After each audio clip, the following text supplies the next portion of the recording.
Have you ever looked at someone who seems to have it all together, a successful career, respected by others, and wondered if they struggled too? What if I told you that some of the people we trust most with our health are quietly battling their own mental health challenges and relationships with alcohol, often in silence because asking for help could put their careers at risk? If you've ever wondered whether you're beyond help or questioned whether alcohol is affecting your mental health more than you realize, this episode may change the way you see yourself and your future. Welcome to Sober and Lit, the podcast for women who want to get sober, stay sober, and live a life that's way more lit than it ever was with wine. We're your hosts, Ruby and Susan, two alcohol freedom coaches keeping it real with stories, tools, and zero judgment. Whether you're sober curious or all in, you're in the right place. Let's feel lit, alcohol free. So welcome back to the Sober and Lit podcast. Today we have a very special guest, Dr. Valerie Brooke. Welcome. Thank you. So glad to be here. Yeah. Welcome. So Dr. Valerie Brooke is a physician specializing in physical medicine and rehabilitation who has spent her career helping patients recover from life-changing injuries and illnesses. Based in Alaska, she's also a writer, nature lover, and outspoken advocate for physician well-being, sharing her experiences to reduce the stigma around mental health and substance use in medicine. So welcome, Valerie. Yeah, thanks again. Yeah, let's get right in. Can you take us back to your relationship with alcohol and the moment that you realized that something deeper was happening than just stress and burnout? We'd love to hear your story. Sure. Yes. I've had a long relationship with alcohol that has sort of changed its flavor and what it's looked like and how prominent it has been in my life. I was adopted and grew up in a family that were not drinkers. And I did not meet my birth family until I was in my 20s and learned that on the genetic side, I have substance abuse disorder, and significant mental health history, including suicide. I say that because we all know, or a lot of your episodes I've talked about, you can have a predisposition to substance abuse disorder or mental health disorders if it runs in your family. And I wasn't aware of that and didn't grow up in a family with depressive parents or alcohol wasn't a thing. But like many that grew up in a small town Vermont, where there was not a lot to do. It was my first taste of alcohol was at 15. And then I started really binge drinking on the weekends, partying with the rest of my Vermont teenage friends, and continued that pattern into my college years. Fortunately, it was very important to me to get good grades, and I was also very athletic. So my need to get straight A's and win the race kept my alcohol use contained to weekends and times when I wasn't training, and I really wanted to make sure it didn't interfere with my academics. Then I had a long period of alcohol, not really having a relationship with alcohol. I was a very young mother at the age of 21, spent my 20s raising her, had a career in massage therapy before I eventually decided when I was in my 30s that I wanted to go to medical school. So I went to medical school at the age of 35. I know, it's so cool. yeah, it was my second career, and that's really when my drinking restarted, and really slowly over the years really ramped up. And it was no longer the high school, college type of weekend binge drinking. It became an everyday habit, used for stress. Started in residency, and then once I became an attending, my first job out of residency was in Yakima, Washington, and it was very close to Napa Valley. And so I toured vineyards and became part of all these fancy wine clubs and really sort of convinced myself that I didn't have an alcohol problem because I was drinking very expensive wine. Yeah, I totally relate. And like we know about what happens with alcohol dependency, the stress of that first glass of wine walking through the door after a stressful day of work really relaxed me. But then, as you know, the changes in the brain happen, and then you need more than one glass of wine. The brain tries to get homeostasis. So slowly over a period of years, my daily drinking just escalated. It was not never to the point that it interfered with my work. Never went to work impaired, never blacked out. That wasn't my style of drinking. But in the last few years, I was aware that I really needed that glass of wine, and then became two, and then became three. And then when I started noticing that it was getting up to a bottle, there was a part of my brain that thought, this is probably too much alcohol, but like, I'm killing it. Like, I have this great job. I'm well respected at work. Like, I'm in a leadership position. I'm the director of the hospital. I was training for triathlons and running triathlons and winning triathlons in my age group. Alcohol wasn't a problem, because how would I be able to manifest those things in my life if alcohol was a problem? So that's my story with alcohol. But really, the sort of, for me, scarier and darker part of my story is my depression. And my depression has been with me my whole life. And I had my first bout of depression when I was a teenager, when I was 15 years old. I had my second bout when I was 18, and I was suicidal. I had another bout in my 20s. I was very depressed and suicidal. I had severe postpartum depression. Didn't really start getting treatment for my depression until my postpartum depression. And that's when I also met my birth side of my family and realized, whoa, no wonder why I've been struggling with these mood and substance abuse disorders, is because I have a genetic predisposition to it.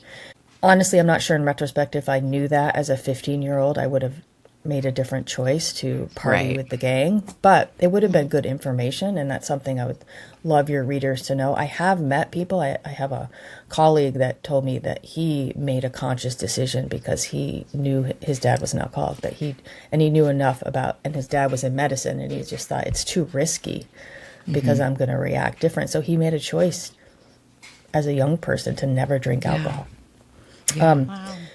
So, and then in terms of when did I decide to stop, it was when I started having very, very dark thoughts. And it was in the COVID period. It was in 2020. And I was on the outside, as your introduction said, it looked like, other than the stress of working during COVID, it looked like my life was perfect. I had my dream home, happily married, like I said, training for triathlons, in a leadership position. My patients loved me. I got along with all my coworkers, and I wanted to kill myself. And I got as far as having my hand on a gun. My husband has guns. And I had a flashback to a time when I was a medical student, and I didn't care for him because he was dead, but it was the first time I saw a suicide victim. He had shot himself in the face. It was on one of my rural rotations, and the town was so small that we also were the town doctors that did everything, including showing up to a crime scene to let the cops know that was this suicide versus homicide. And it was that memory in the moment, and then me imagining me on the floor of my home and what it would do to my husband and my daughter, that made me realize I had a problem, that I needed mental health help. And I also knew that alcohol was a depressant. So I reached out to two of my very good friends who are counselors, and I said, I'm having really dark thoughts. I think I need an antidepressant. They said, absolutely. And then I said, and I think I should probably stop drinking because it's not helping my depression. So that was on June 15th. So I'm with you, Susan, of 2020. So we have the same years. And Ruby, you're 2020 too.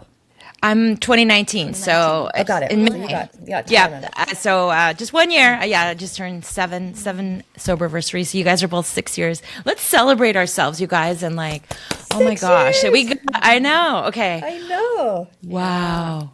I relate to so many Me too. aspects of your story, Valerie. I too drank expensive wine and thought that wasn't. I wouldn't drink the whole bottle if it was too expensive but that didn't work. And I don't know if you know this, but I was the director of the Yale University School of Medicine Office of Curriculum. So that was the program for the medical students. And when I did, change my relationship with alcohol, I went to the leadership there and really wanted to advocate for the students to have better education around this. And they are working on that and have a program. And because it's really important because, using alcohol as stress relief creates a stickier habit, I think, because your brain thinks it needs it now, after a while to relax, and the dopamine, reinforces that. So it's just really important because you have an important role, and like you said, it didn't affect your work, but it affected you, and you are your work, So I just really, my heart goes out to you though for the mental health struggles and how it can deepen our depression. Yeah. I struggled with that too. I did too. Yeah. And similar to anxiety, it's bidirectional. And this is what I know now after going into extensive therapy. And my depression did not get better when I stopped drinking. Which leads me to my next point about how it's really hard to say, does the chicken or the egg? Like in my case, my depression likely is what led me to drink as a way to self-medicate, which often happens with anxiety disorders also, which then deepened my depression, which then deepened my alcohol use disorder. But most of the time, the research that I looked into to prepare for this podcast is actually with depression anyway. Oftentimes, it's the alcohol use that's inducing the depression because of the changes that happens in the brain. And the way you know the difference is that usually within a month of abstinence, your mood should improve if your depression was actually caused by your alcohol use. That was good to know.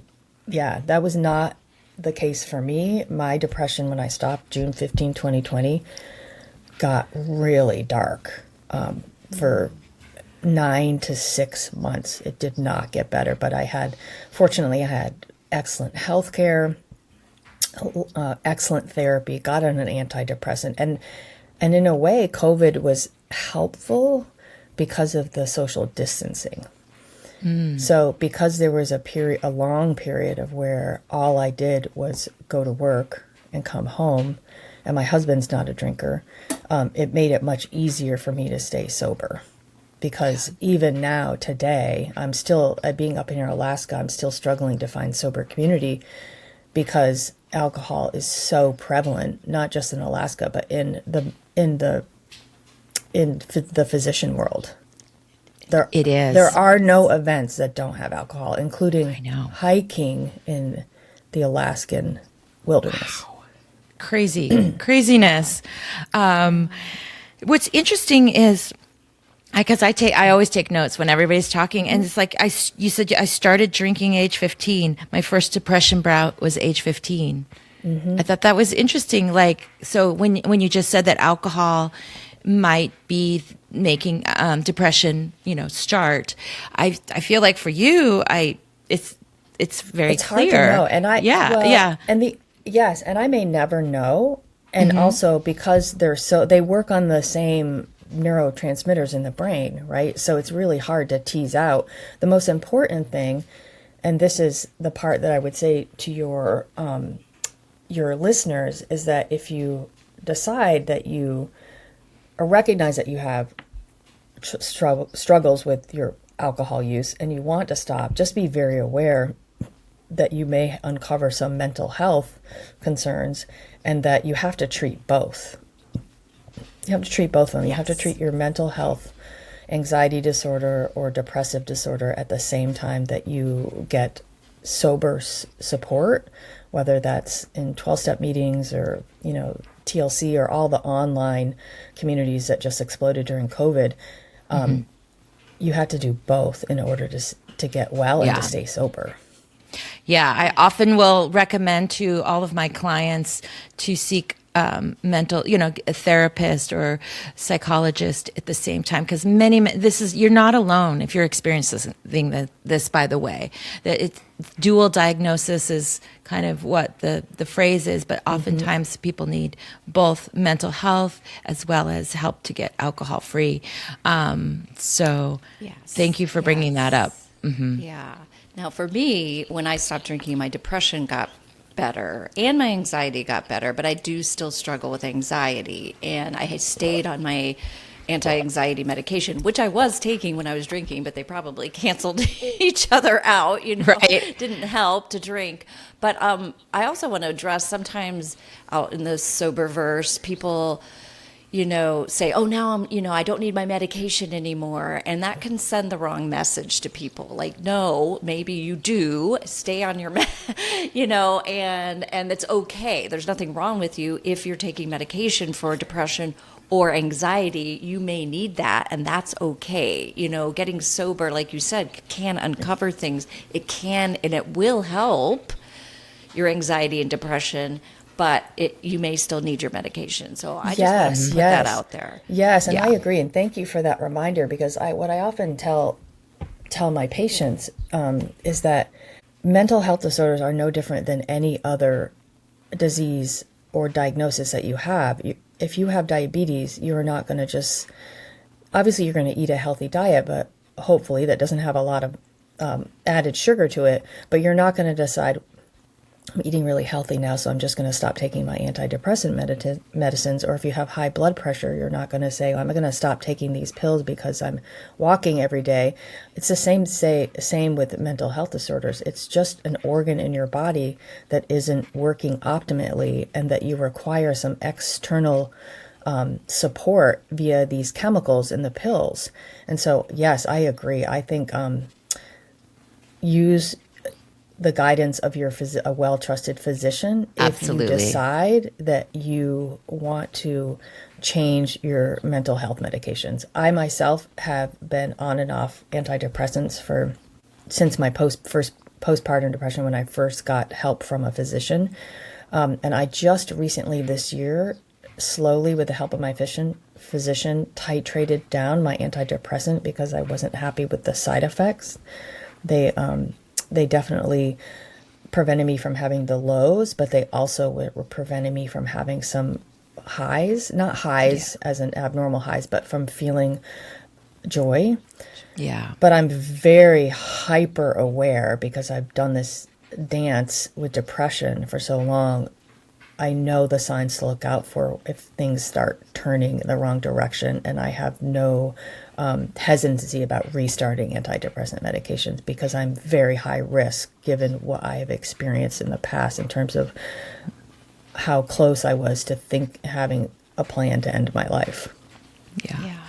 I just really want to say thank you so much for being so open and vulnerable about this, because a lot of people don't talk about this, and especially depression, and also that you are a medical doctor. And on the outside, the part of your story that really resonates with me was that high achieving on the outside. I'm a leadership in the company, and then everybody thinks my life is perfect maybe, but on the inside I knew I was struggling.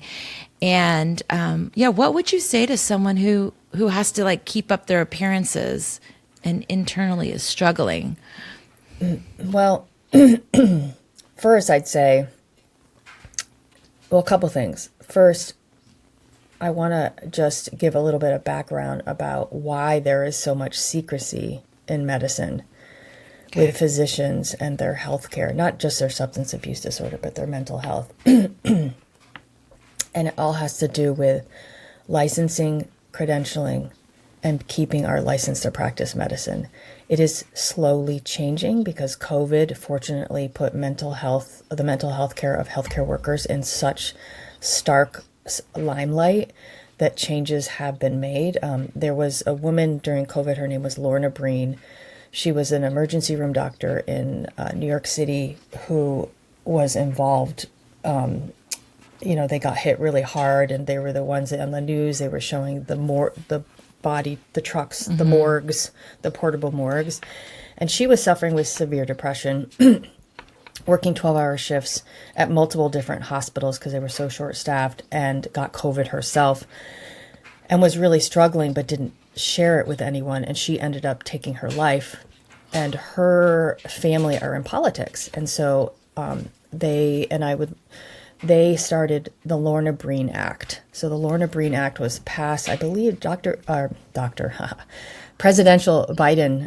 Biden signed it into law during his last term, and basically it provided funds for mental health care for workers, but also an educational program to try to not just support physicians and caregivers, but also just change the licensing and credentialing.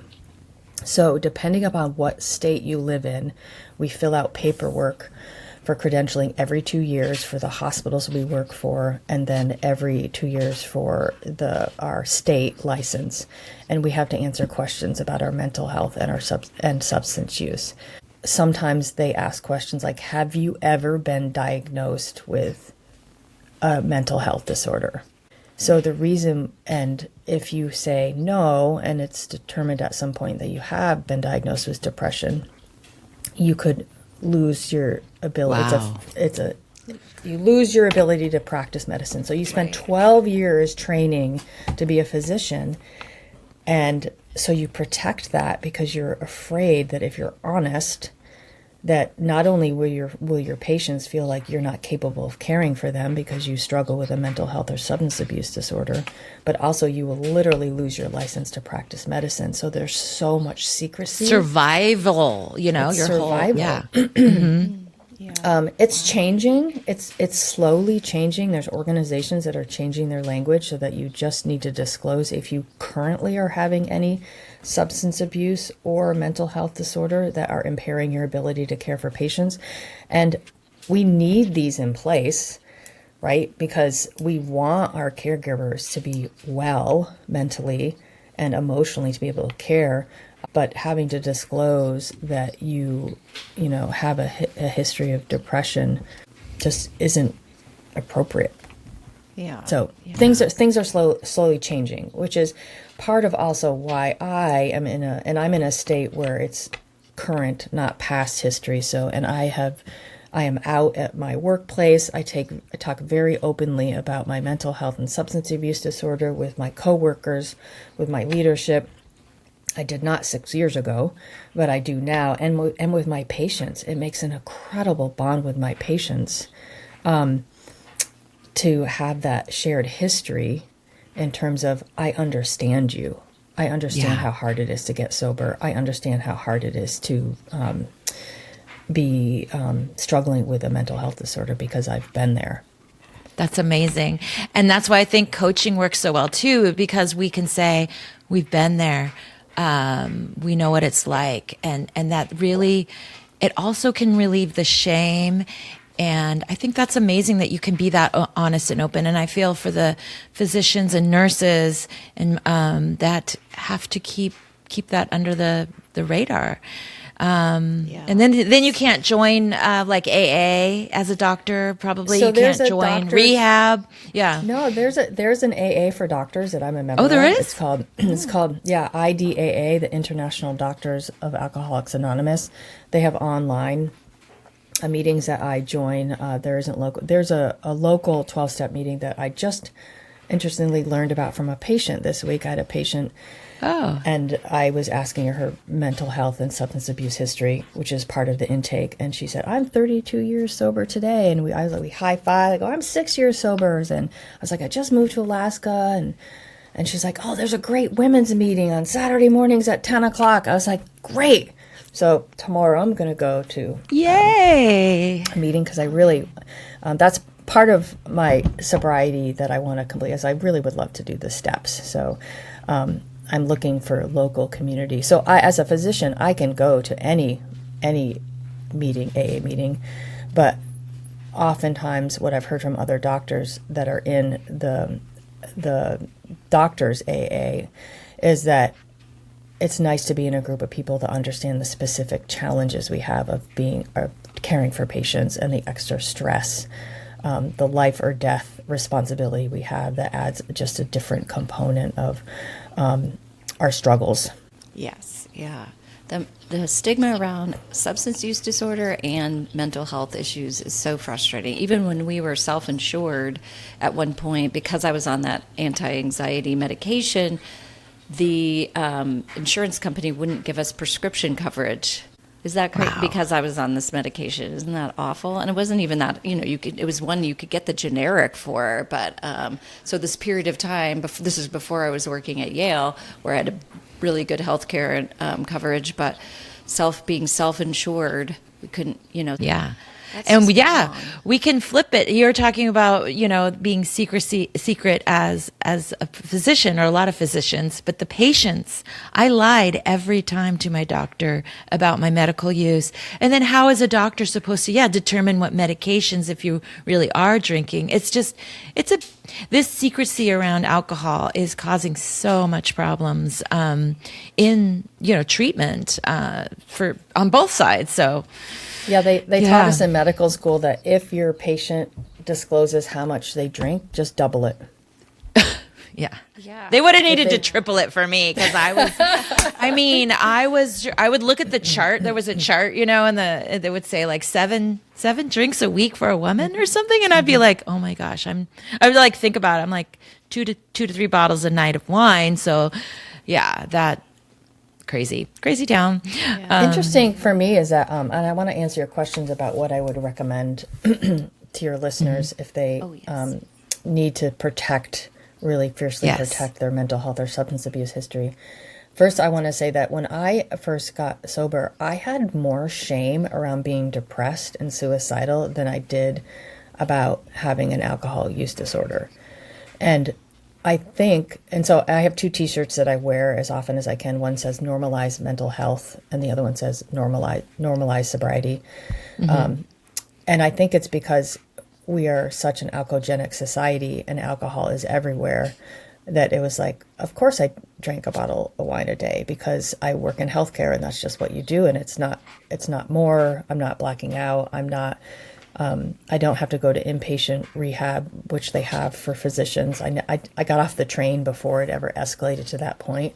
Good. It was much harder for me to disclose that I was struggling with depression, because I feared people would say, you have nothing to be depressed about. You have And they just don't financial understand security, depression. You're Yeah. happily married. You're physically fit. Like, what do you have to be depressed about? And so I had a lot of shame that I had to get over, realizing that, depression really is not, while situations can worsen, things that are happening in your external world can definitely affect your mood and make you feel periods of sadness and depression. My depression was internal, genetic, something that I was born with. So it didn't matter what was happening externally. Right. Yeah. I hear that all the time. Yeah. And I'm so glad again. So how did you come out with how was that? How did you make that possible? Yeah. Well, I left my last place of work. So I've been in Alaska for 2 years. And really, it was just a slow sharing, deciding. And this brings me back to what I recommend to your readers is if you're in a job where you really need to protect your mental health history and or substance abuse history or use because you're worried about your ability to continue practicing in your career, the first thing I would say is get honest with yourself. And that's what it took me to do first. I recognized I'm feeling super dark and depressed and suicidal. I need to get help. I reached out to my close girlfriends that I don't work with first.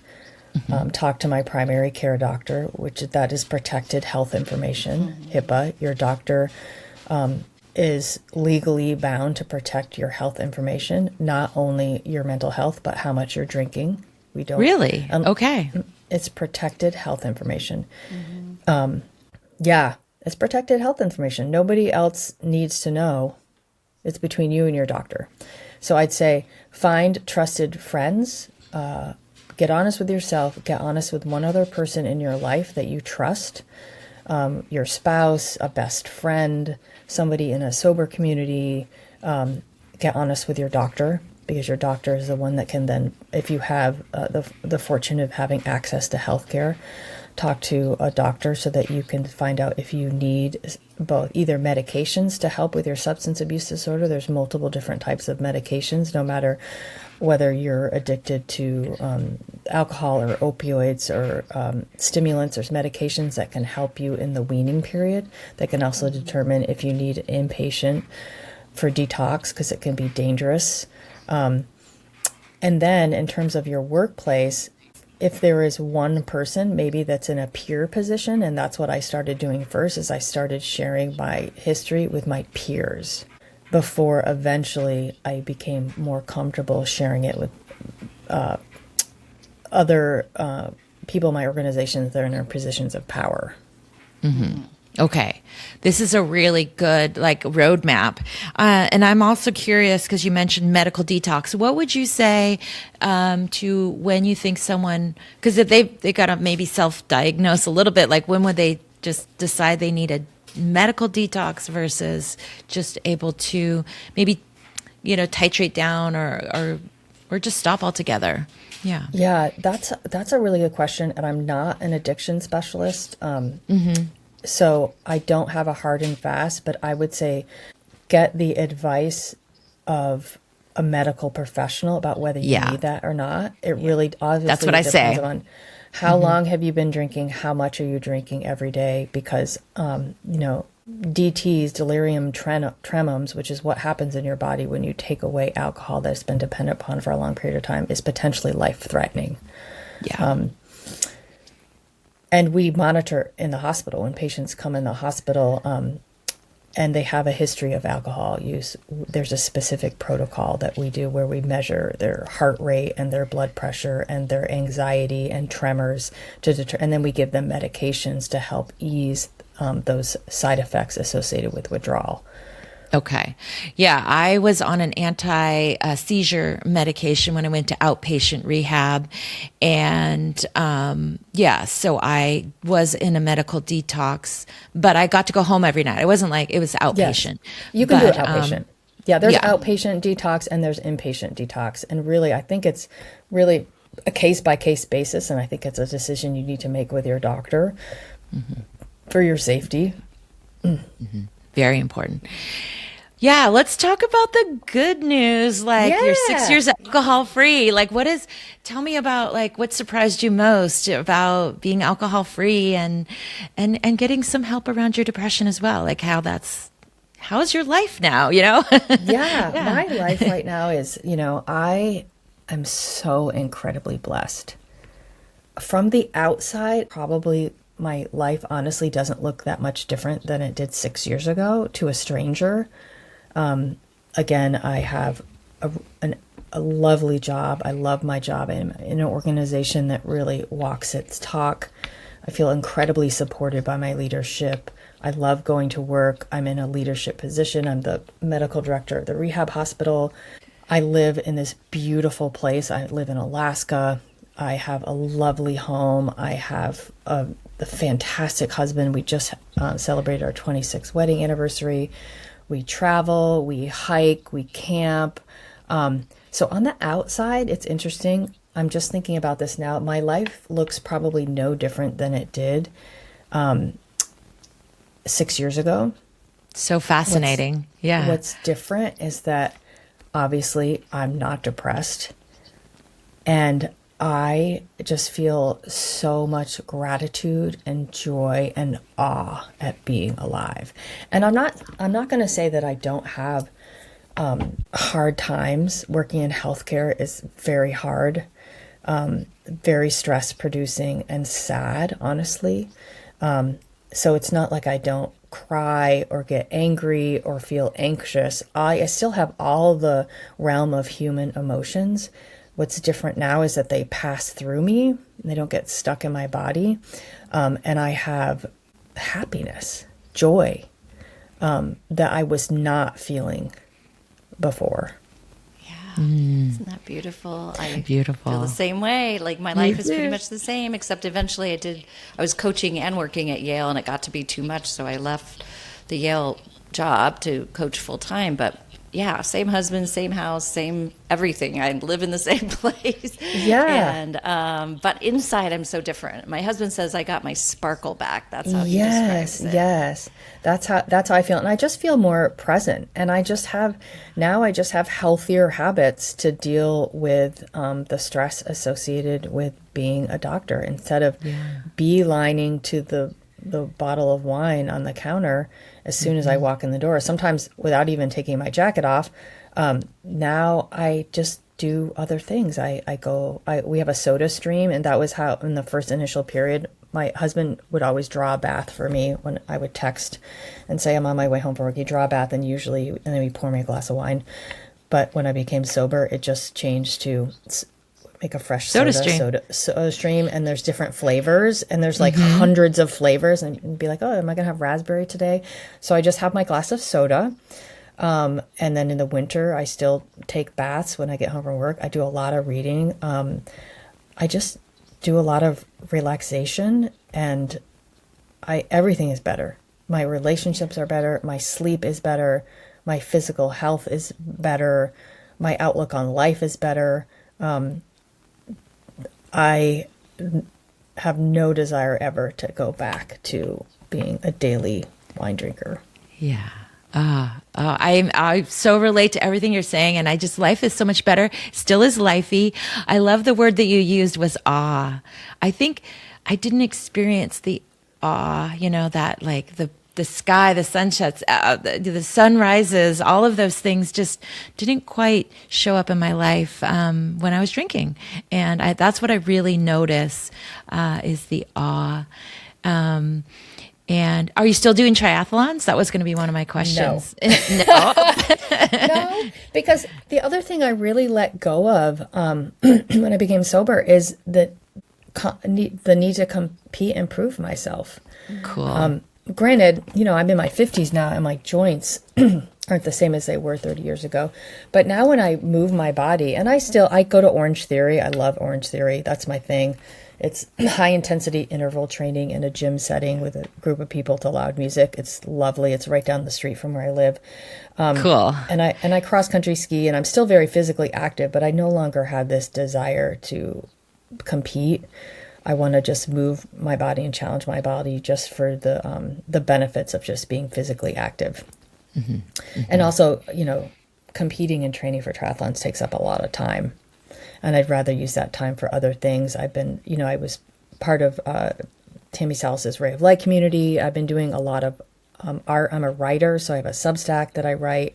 I'm constantly reading. Usually I'm reading 3 or 4 books at once. And then the things that really lights me up is nature. So I sit out I have 3 porches on where I live that have different views of Alaska. And one of them has this view of the Chugach Mountains.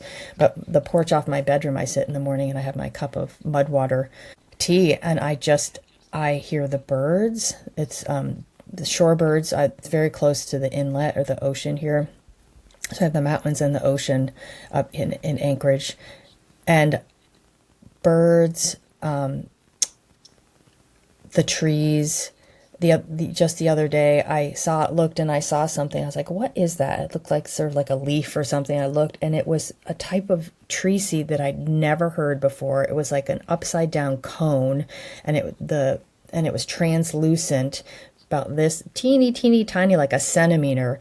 And I looked at it, and it fell apart in my hand, and then I could see the seeds on the bottom with like what looked like a wing up top. And I thought, wow, like how ingenious evolution is that it created this seed that would then break apart, and then the wind could carry it because of this thing that was like a wing. I would not be having those thoughts if I was like waking up after a bottle of wine. Right. Yeah. Oh my gosh, I could just picture all of that. Oh, so beautiful. And exactly, because what do we do when we drink a bottle of wine? We sleep in, we might have a headache, brain fog. We're not going to be just looking at the awe of nature, and so cool. Yeah, the birds were so loud this morning. But yeah, I was always like assessing the damage and beating myself up, and my brain was just so full of all that garbage. And Yeah, you can't. And also, if you're numbing the bad, you're numbing the good too. Yes. So that just keeps going down, down, down. That's Exactly. where we lose that joy. It's actually, we think we're drinking and it, a lot of people think it enhances your happiness or your joy, but it really numbs it down until you can't feel it anymore. Which is the benefit of going alcohol free. I know. Valerie, do you have the Bird app? I'm just so Oh, yes, the Merlin Bird obsessed app? with the Merlin Bird app every morning. Yes. I'm so I obsessed use with every it. morning. I can't not do it. And sometimes I'll do it 2 or 3 times a day. And I'm like, ooh, can I get more than 15? How many do you get? you must get. There aren't as many songbirds here. I'm kind of, because I also have bird feeders, but in Alaska, and I have bird feeders up on my upper porches, but in Alaska, you're not allowed to put bird feeders out in the spring because of bears. Bears eat them. Interesting. Okay. Yeah, we have bears and moose around here. So I do miss, and I just recently was vacationing in Vermont and loved sitting out on the porch of where I was because it was more deciduous trees and way more it's just like, songbirds than I have here. There's a lot of shorebirds here, so sandhill cranes and pipers and plovers because of it's kind of like wetlands, this interface between the land and the sea here. Oh, beautiful. My sister and her husband just went to Alaska in May. And the pictures were absolutely stunning. They're just gorgeous. It looks like an amazing place. I can't believe I live here. I drive to work and I look at these mountains that look like something out of like a movie.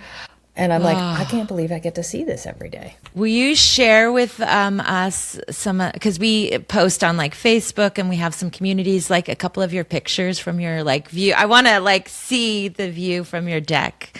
Yes. Okay. That would be fun. Yes.